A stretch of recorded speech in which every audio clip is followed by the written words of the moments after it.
Hello, and welcome to the Jerusalem Writers Festival in Mishkenot Shananim. So our guest today is Avni Doshy, the author of Burnt Sugar. A book has been shortlisted for the Booker Prize, which is a very, very unusual achievement for a debut. Hi, Avni. Hi, how are you? Thank you so much for having me. Thank you so much for talking to us. So we're talking to you. You are now in Dubai. You reside in Dubai right now. You grew up in the States. Your book came out in Europe, and now it's coming out in the States and also in Israel. And I thought that maybe just because most of our readers are not acquainted with the book, maybe we should begin with a short paragraph from the book. Sure. I'm just going to be reading a short passage from the beginning of the book. I would be lying if I said my mother's misery has never given me pleasure. I suffered at her hands as a child, and any pain she subsequently endured appeared to me to be a kind of redemption, a rebalancing of the universe, where the rational order of cause and effect aligned. But now I can't even the tally between us. The reason is simple. My mother is forgetting, and there is nothing I can do about it. There is no way to make her remember the things she has done in the past, no way to baste her in guilt. I used to bring up instances of her cruelty casually over tea and watch her face curve into a frown. Now she mostly can't recall what I'm talking about. Her eyes are distant with perpetual cheer. Anyone witnessing this will touch my hand and whisper, "Enough now. She doesn't remember. Poor thing." The sympathy she elicits in others gives rise to something acrid in me. Sometimes I refer to Ma in the past tense, even though she is still alive. This would hurt her if she could remember it long enough. Dilip is her favorite person at the moment. He is the ideal son-in-law. When they meet, there are no expectations clouding the air around them. He doesn't remember her as she was. He accepts her as she is and is happy to reintroduce himself if she forgets his name. I wish I could be that way, but the mother I remember appears and vanishes in front of me, a battery-operated doll whose mechanism is failing. The doll turns inanimate, the spell is broken, the child does not know what is real and what can be counted on. Maybe she never knew. The child cries. I wish India allowed for assisted suicide like the Netherlands, not just for the dignity of the patient, but for everyone involved. I should be sad instead of angry. Sometimes I cry when no one else is around. I am grieving, but it's too early to burn the body. This is a very strong opening, and the very first sentence of the novel, which reads like, I would be lying if I said my mother's misery has never given me any pleasure, which kind of like encapsulates the whole book, in one sentence. Can you tell us a little what the book is about? Sure. So I think you're right. I think, when I was writing the first sentence, I didn't realize it as I was writing it, but once it was down, I could see what I envisioned the whole shape of the novel to be in that sentence. The novel is actually about a mother and a daughter who have a trying relationship. The daughter believes and feels she has suffered tremendous trauma and neglect at the hands of her mother. And then the story is told from the perspective of Antara, the narrator who is the daughter. And so she's telling her story and her mother's story. And we find out very early on in the book that the mother has actually been diagnosed with Alzheimer's disease. And Antara, the narrator, is now trying to negotiate how to look after a person, a mother who never really, she believes, cared for her. And the book takes us into their shared history. And, you know, in a lot of ways, Antara is set up from the beginning as a kind of unreliable narrator of sorts who, I think it becomes clear almost immediately that she unabashedly has her own agenda and her own motivations in the kind of story she's telling. Because it's a very, very complex mother-daughter bond, right? There is a lot of grudge in it. There's a lot of animosity. I would even say competition. Mm-hmm. Yeah. And so it's very hard for the reader to realize who is the victim and who is the abuser, you know, as we go back and forth in time, and we cannot rely on Antara's interpretation of what's going on. We don't really know what's the truth. Yeah, I think this is, for me, this calls into question actually our own notions. I was really trying to call into question our own notions of objective reality and what objectivity is. And I think when we read a story, or if we are told a particular narrative by any individual, if it's told with relative authority, I think we're very likely to be emotionally and even very often rationally swayed one way or another. But I'm interested in how deeply subjective all of our realities are, and how two people can come out of a situation and have, you know, very different perspectives on even something that might seem like a very simple situation and a very clear situation. And for me, I think that this does not, I touch on this a little bit in the book, but I don't go into it too much because it didn't really fit into the narrative as a whole. But for me, the ramifications of this are really far-reaching in society and culture at large, even in terms of the law, even in terms of criminality. If you consider that a single damning testimony by an individual who has a very specific perspective can potentially send a person to jail for life, or can even in many countries put a person on death row.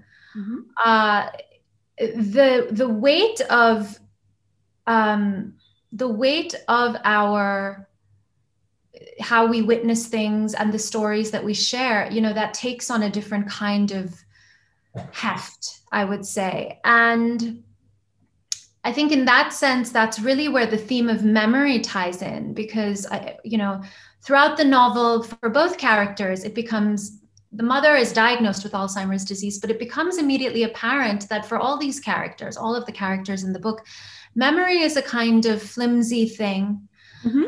It's porous, it's ever-changing. It's something that we're constantly remembering with each other, collectively, individually, and separately. It's affected by our desires and fantasies. Yeah.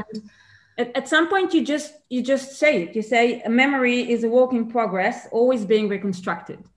Exactly. And, you know, that again, I mean, if we consider that somebody could potentially die or be put in jail because of our memories, which are so, you know, which are so fragile. That, I think, for me, calls into question this whole idea of objectivity and what we think of as justice, or even what we think of as science. You know, like in the novel, there are various scenes in which the characters visit the doctor because Tara has been diagnosed with Alzheimer's disease. So they're trying to figure out, you know, medicine that she should take, and what are the treatments, and what does the future hold for this person now that she is degenerating in this way. And the medical model is something that we hold in such high regard, and yet that is so deeply biased as well. And, you know, the medical model in general is human. The doctors who are treating you are deeply human. They come with their own biases. They come with these holes in their knowledge, their own blind spots.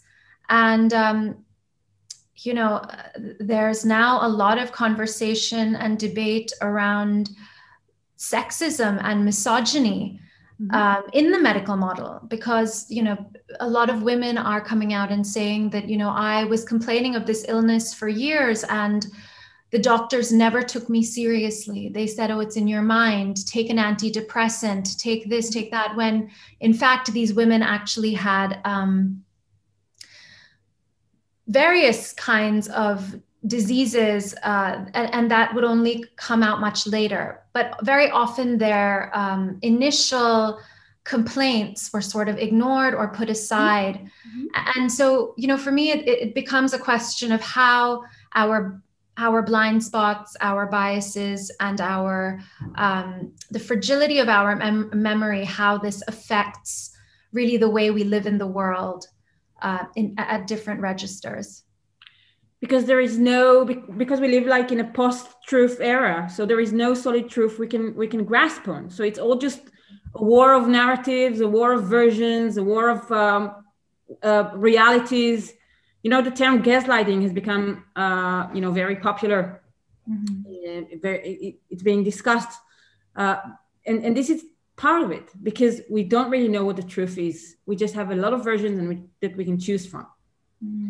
And it's very apparent in the novel. And I think that at some point the doctor just says to the daughter, "Your mother is not reliable anymore." Yeah. And with Alzheimer's, has she ever been reliable? Yeah. Are we ever reliable? That's true. One thing, you know, when I researched Alzheimer's disease, one of the things that was very striking to me, I didn't know this. I didn't know much about Alzheimer's disease until my grandmother was diagnosed with it about 4 or 5 years ago. And only then did it kind of start to enter the novel in any real way. And I did a deep dive into the research, and I didn't know that, in fact, Alzheimer's patients, they not only lose their memories, but they literally begin to inhabit the past. So they begin to relive their past memories as though they are really happening in the moment. And they even hallucinate things that are completely, that have never happened before. And so it becomes even more difficult to really pinpoint, well, did this actually happen before? Is this actually a memory? Is this completely invented? Is this something from some kind of dreamscape that, and in a way that's kind of, I suppose, terrifying for the caregiver, the past begins to take on a quality that's much more solid than the present. The present becomes like, you know, sand that can be just kind of scattered and that can blow away. And so that, I think, becomes extremely disconcerting for anybody who has to really watch the degeneration of the patient. Yeah, because you're being forced into this ghost town in which, you know, sometimes Alzheimer's patients, they think that people who died are still alive. Sometimes they act as if they are children, you know, they relive scenes from the childhood. It's very hard to be next to it. It's very hard to be the witness of this. And I think that also in many ways, if we put the memory thing aside, I think it's also very hard for us to see a mother who is so selfish. You know, we're really used to thinking of the mother. The mother always put the child first. This mother does not do that. And also the daughter, you know, the daughter is resentful. You know, at some point she's even revengeful. And I think it's very hard for us to see this mother-daughter thing going on, and we don't know what to do with this. It makes us feel very uneasy. Mm. You know, you read it and you kind of like dance in your chair, this little dance, and you say, oh my God, would my daughter will ever be able to say such things about me, and vice versa? Mm. And you know, to me, this is sort of parallel to what you mentioned, that we live in this era of this post-truth era. It's very easy, not easy, it's disturbing, but it's kind of, it's one thing to experience this fake news or gaslighting on Twitter or on social media, or you see it playing out in the press or on the television. But what happens when it's in your domestic space? Mm-hmm. And how does that then act on the psyche? And so for me, one of the things I'm really interested in my writing is bringing things into the domestic space and seeing how a lot of these questions and issues that we're perhaps dealing with in a larger sense in society and culture, how does this open up, and how does this perhaps become destructive or even perhaps transformative in these close family circles where you can't really escape each other, Mm-hmm. and where the bonds are a lot more complicated and where you can't really switch off. And so for me, I think, you know, I was thinking of something very similar when I was contemplating their relationship, and how difficult it is and how they fight. It's one thing when we experience that kind of conflict out in the world, but what happens when that safety of that inner sanctum of the home is breached? And I guess for me, it's important to call into question that entire myth of that, of the home as a safe space. You know, I think for women throughout history, the home hasn't been a safe space. The home has been the site of oppression, the site of violence, the site of various kinds of, various kinds of gaslighting, I guess. Yeah. We can see this throughout history, I think. And so I was interested in how, you know, the other thing is we are still, you know, as much as I think we are at this interesting kind of point in maybe the history of feminism and feminist discourse, I think there is still a sense that the mother is sacred and that the mother is on a pedestal. Mm-hmm. And the mother must be certain things, and to be a mother means you have to be certain things. And I really am interested in the idea of maternal ambivalence. And I really believe that all mothers, to some degree, whether they name it or not, experience ambivalence, because I think any moment of extreme change in your life is going to bring up ambivalence. And so this idea that motherhood is kind of this pure, you know, the last kind of happy place, or the last pure space, I think that kind of is a great disservice to women, and not just to women. I think to humanity, it's a huge disservice, but particularly to women. And I think it puts a lot of women in peril psychologically, emotionally. And I think it, in fact, at the end of the day, ends up being a burden on the family as a whole, on the children as well. And that was something that I was thinking about, you know, this maternal ambivalence. I wonder if Tara, the mother, was able to think about her ambivalence in a way that didn't have to be so destructive. What if it could have been a kind of generative space in which to grow from? And what if there was a way in which, in the context of this particular Indian society I'm writing about, what if there was a way in which she could have reimagined what a family would be? And if there could have been a kind of nurturing place for her child within that. as well. So, these are all questions that have been in my mind, not only while I was writing, but even afterwards, looking back. Yeah. You can also wonder about the kind of motherhood she experienced, because the grandmother is also a parent in the book at some time. And she comes across like quite a ruthless person, At some point, I think she wonders what will happen if her daughter dies. And now that she's so fat, she gained so much weight. And how are we going to take the jewelry off her fingers? And I was like, what? I know. Yeah. I mean, I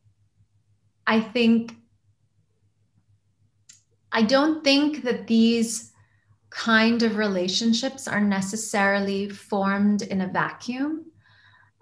This is definitely intergenerational. This has been passed down. This is perhaps ancestral. I think there is a line of ambivalent mothers that have come before, in my imagination at least. I think there's a line of ambivalent mothers that have come before Tara. I don't think she was kind of created from nowhere, if that makes sense. Yeah. And because of this oppression, to be such a perfect mother, everything has to be perfect, everything has to be clear, pure. This is where those ruthless comments come from, because the outcome of oppression, if you succumb to the oppression, is that you have this aggression inside you, and aggression needs some kind of an outlet. And I think women are often conditioned to push their aggression away, to brush it under the rug, to ignore it, to pretend it doesn't exist. I think that we all have to kind of wear, this mask in society of being a certain way, and maybe particularly with these characters. And for me, one of the real journeys in the novel was for the narrator to really come into her aggression and to really own her aggression. And that, I think, was a huge moment in the book when she's kind of able to do that, for me at least. Yeah. And I know a lot of people had very mixed feelings about it, because I think it's difficult to read. Certain things are quite difficult to read. But for me, when I was writing it, I felt quite... Well, first of all, when I was writing it, I was surprised.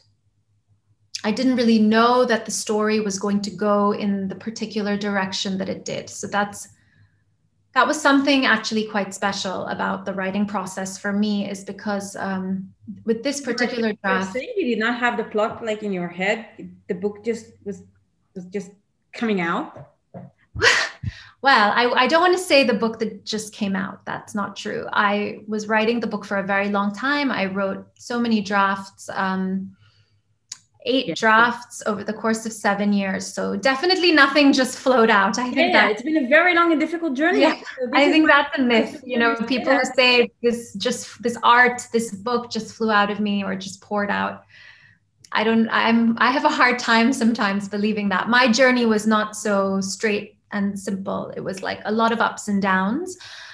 But I think because I wrote so many drafts, because there were those 7 drafts before, and I had written through the story in so many different ways. I wrote some drafts from the daughter's perspective. Some were purely written, the whole novel in the ashram, the entire novel.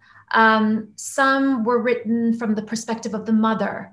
Some were in the third person. Some were like the story of the grandparents' generation. So I wrote one of the drafts I wrote was actually a big chunk of the story. More than half of it was like a partition story, like the partition of India into India and Pakistan in 47. The majority of the book was kind of a lot like written around that cataclysmic event. And so that was really the story of the grandparents. And I think that's where I really understood through writing that. And even though none of that entered the novel, in its final form, I think that was my way of understanding the history of these characters. Where does a lot of this trauma come from? You know, it's things that have been inherited through generations of violence, in a sense. Mm-hmm. And so when I was writing this draft, it did flow, this particular draft, and I didn't have an idea of the plot. But I think the only way I could write like that is because there had been so much preparation in the other drafts leading up to it. I think I had to write, and I cursed myself every time. You know, I would write a draft and then I would read it and it was horrible and I would have to throw it away and I'd have to start again. And it was just like grueling. And I hated myself and I hated the book and I had all kinds of negative feelings. But now when I look back, I think that I had to go through that to understand. What is it that you really want to write about? Yes. And also, it was very interesting because I didn't have any notes and I didn't have any idea of plot. I could write and just be surprised because I knew the characters. And so I kind of knew what they would do. If I put them in this situation, I could kind of sense what they might do. But then there were these moments where the character would kind of decide. And I felt sometimes quite surprised. Yeah. So definitely with Antara, that happened. Sorry? They told you what the story is. Yeah, you know, at one point I really felt like the narrator was kind of sitting in the room with me. There was that feeling, and her voice was so strong. It only came with this draft. The other draft, I think I really struggled to discover the voice. There was a lot of struggle, and I was, you know, I'm also like, I'm educated in the 90s, and I was reading classics through school, and I was reading Henry James, and I thought if I write a novel, it has to sound like Henry James. I didn't know when I started writing, I wasn't that familiar with contemporary literature. I've just started to I never did an MFA. I never studied creative writing. And even the way I studied literature, I studied like 18th century, I studied the creation of the novel and 18th century literature and Regency literature. And that's the kind of stuff I read growing up. And I had this idea of what a novelistic voice was. And so I thought I had to write like that.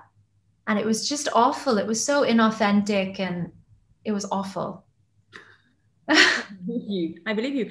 How did you end up being a novelist? You know, it's your background is in art history. You worked as an art curator. And I think in one of your interviews you said, I didn't even know I was writing a novel until I was quite far along. I had no idea. I mean, I loved to read novels, and I had read I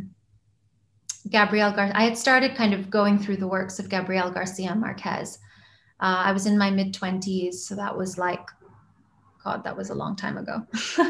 I started writing the novel, I guess now it's 8 years ago, and it was like an image that came to me. I was in my grandmother's house in Pune, which is actually where the novel is set.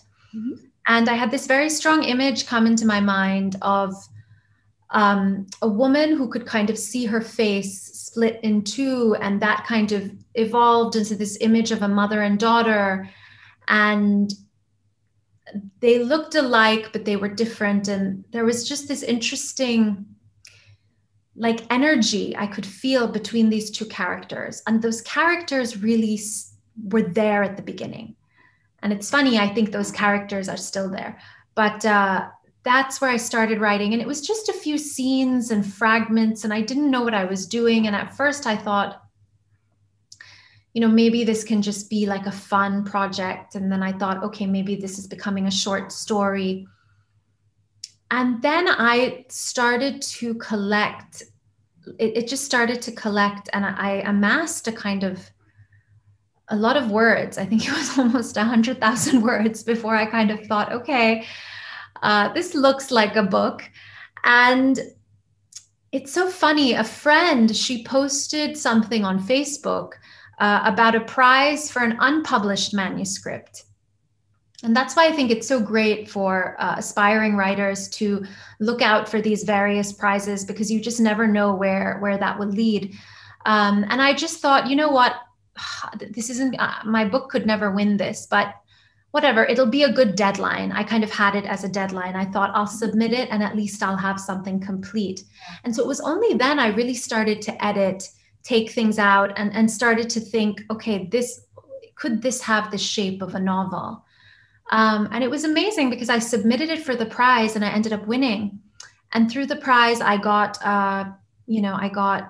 representation from an agent.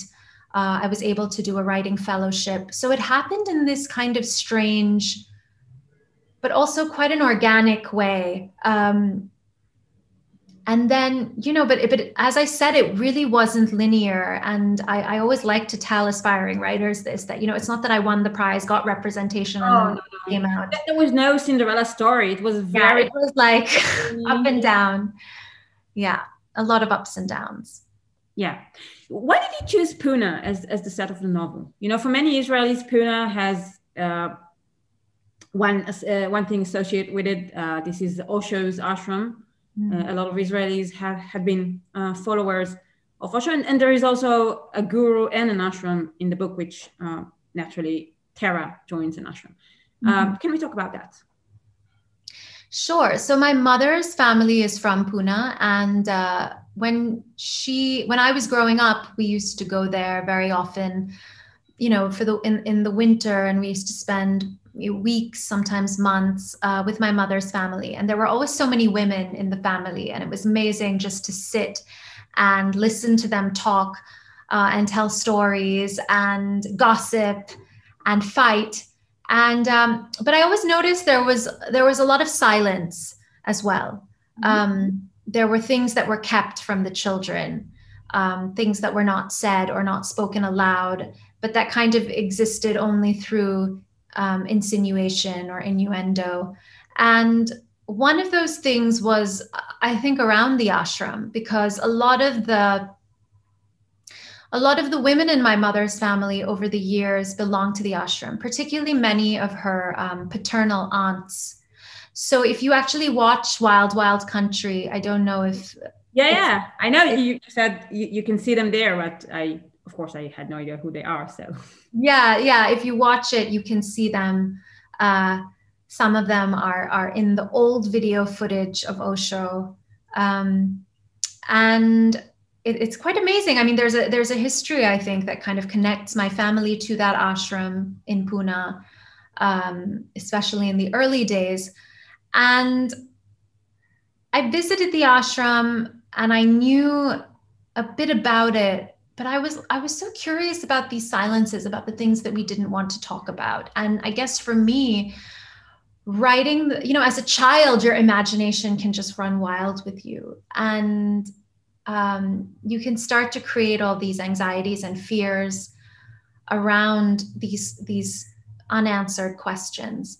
And so for me, I think part of it was answering some of those questions in a way that felt free and imaginative. I would say that there are parts of the ashram that are, of course, informed by what I know of the Osho ashram, but I was keen to write from a child's perspective, because we really see the ashram from the perspective of Antara when she's a very small child. And so it wasn't so important to me to have an idea of the ashram that was exactly like the Osho ashram or exactly like this ashram.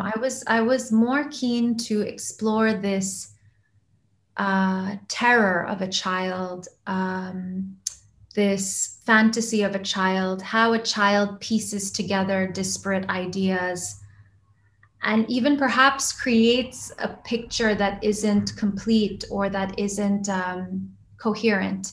Yeah. For her, it is a very scary space. It's an unsafe place. It's not a haven, as the followers that are the followers that are going there, they're looking for a safe haven. For her, it's not a safe haven. For her, it's quite a brutal space. She kind of like does not understand what exactly is going on, but you can really feel her terror, her angst, her anxiety when she's looking at the adults, and she doesn't really understand what's going on. What is it that she's seeing?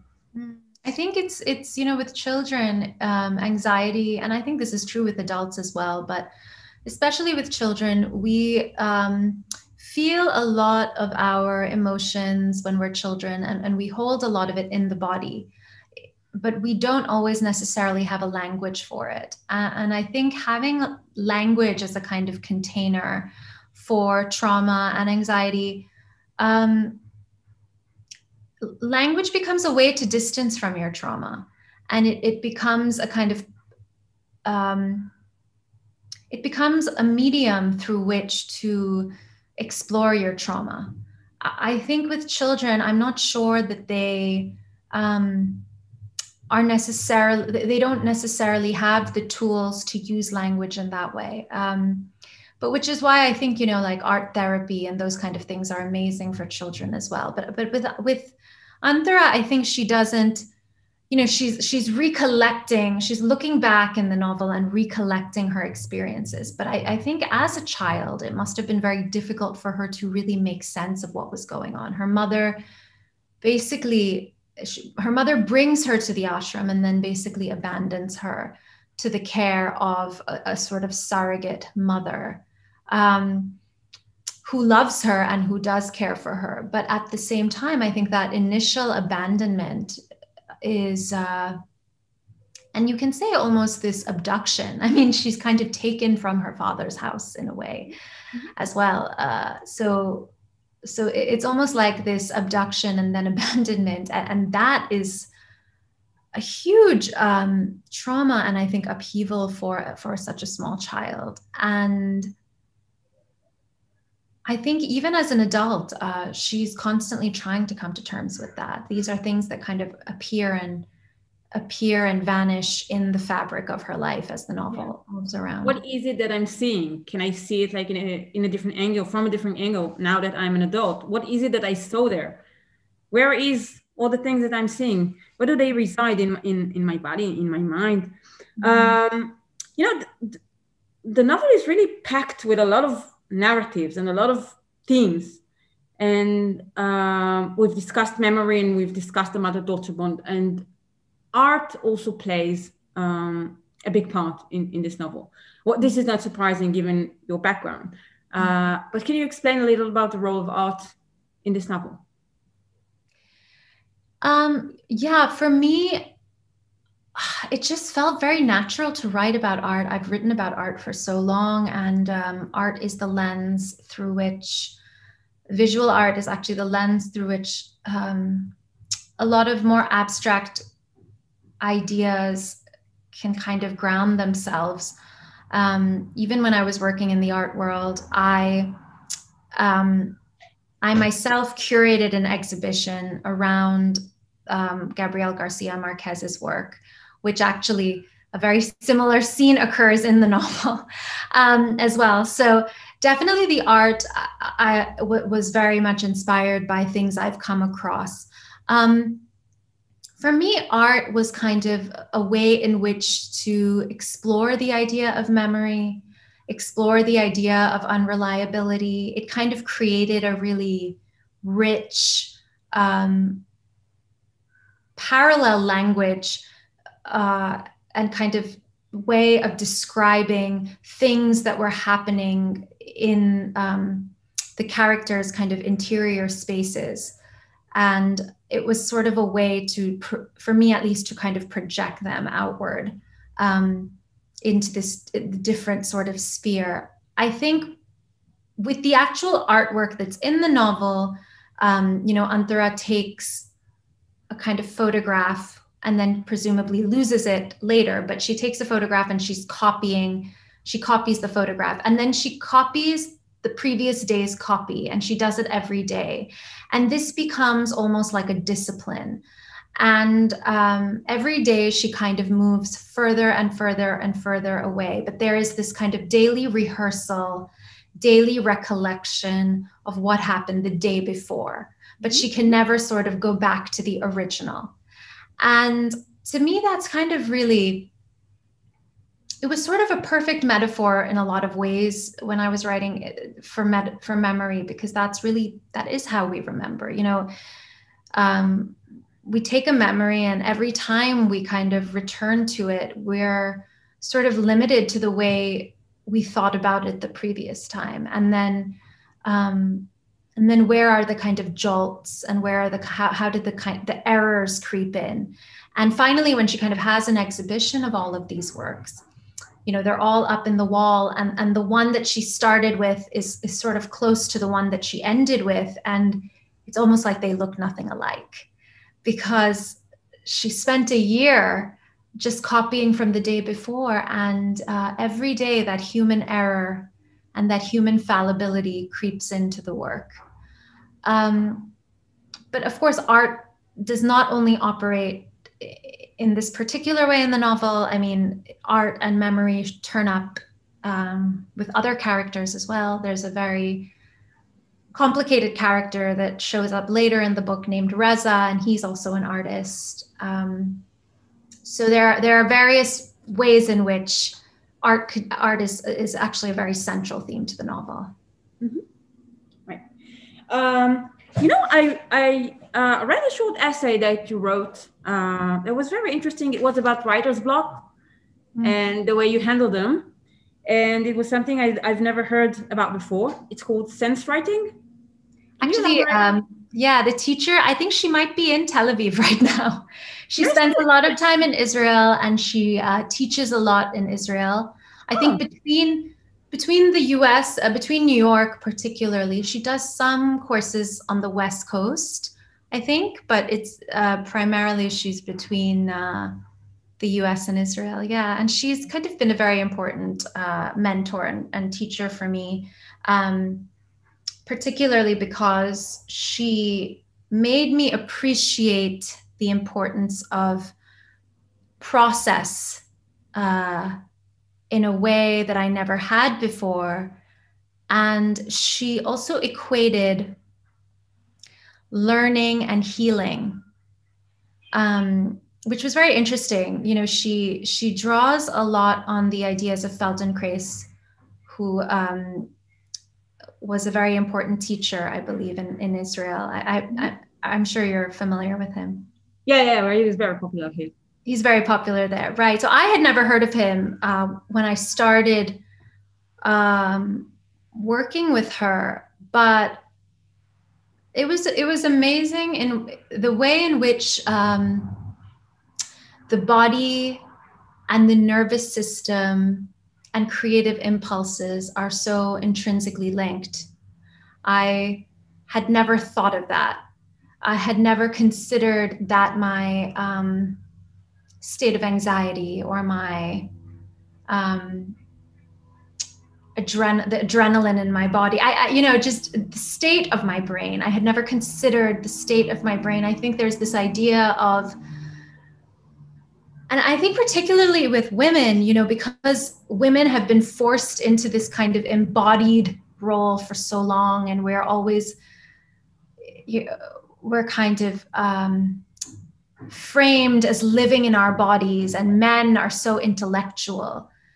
And so I think, you know, there's sometimes a desire, at least in me, to kind of distance myself from this embodiment. And I want to be intellectual. I'm a brain too, you know, and I want to be thought of like that. And I want to use my brain, and I want my work to be intellectually rigorous. I'm not interested in just being this pure embodiment. But I've come, you know, Madeline's also been one of the people who's, and sense writing has been one of the methods that's really also helped me to rethink that there's actually a lot of power in being both, in kind of, I guess, marrying this intellectual rigor with a kind of embodied experience of writing. And because we do live in our bodies, and in fact, our trauma and our memories do reside there as well. So, and our sensory experiences matter too. You know, like it's been pointed out a lot that in the novel, smell is very important.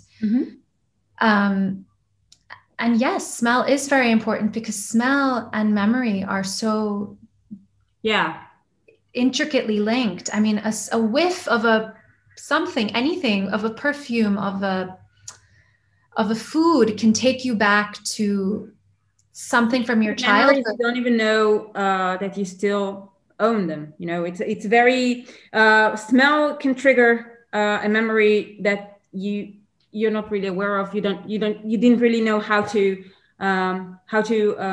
access it. The smell can pull it out.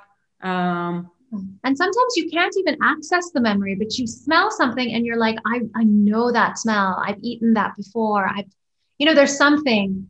And you can't even sometimes necessarily access the memory fully, but you just know, that I've been here before and this is familiar. Yeah.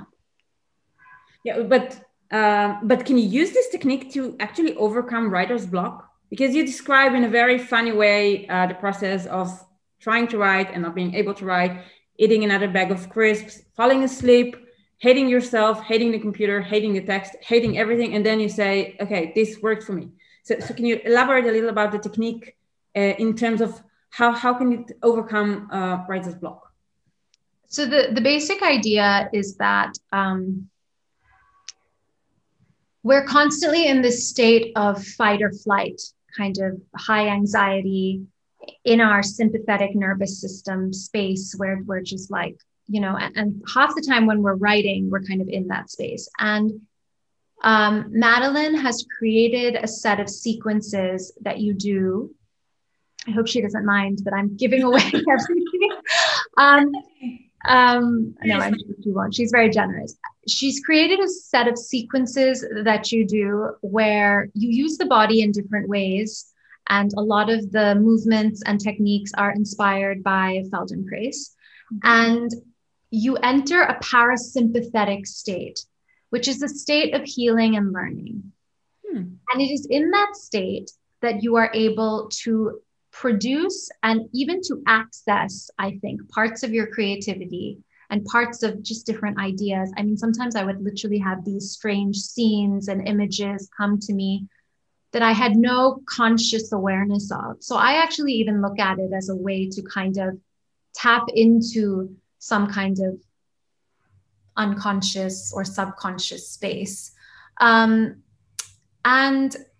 you're able to write. And so this is not like a technique for like, if you're going to be a perfectionist about it, you know what I mean? This is because you're going to produce a lot. You're not necessarily going to use all of it. But what happens is you get so engaged in the process and the movement and the writing that you end up producing without focusing on the product. And then it's almost kind of, there's this miraculous moment where you kind of realize like, wow, I wrote a lot. I've been walking on the rope and I didn't even look down just once. Yeah. And you say like, wow, I wrote a lot. And then you read it over and you're like, there's some interesting stuff here that I would like to explore that I didn't even think about. And sometimes she says, that it's also just about getting out of your own way. Sometimes we're always in our way. We're always trying to be so perfect at the beginning and we're thinking, oh, I have a deadline and I have this many words. And that's not necessarily conducive for interesting creative output. I'm definitely going to look deeper into this. Yeah, I think, and she does. I mean, I think now, of course, all her workshops are virtual, but I know she does, in normal times, she does live workshops in Israel as well. Yeah. So one last question before we finish. Israel has an agreement with Dubai now, and Dubai sparks a lot of interest in Israel. Can you tell us a little about the literary scene in Dubai? Maybe names of novelists, promising novelists that we should look after?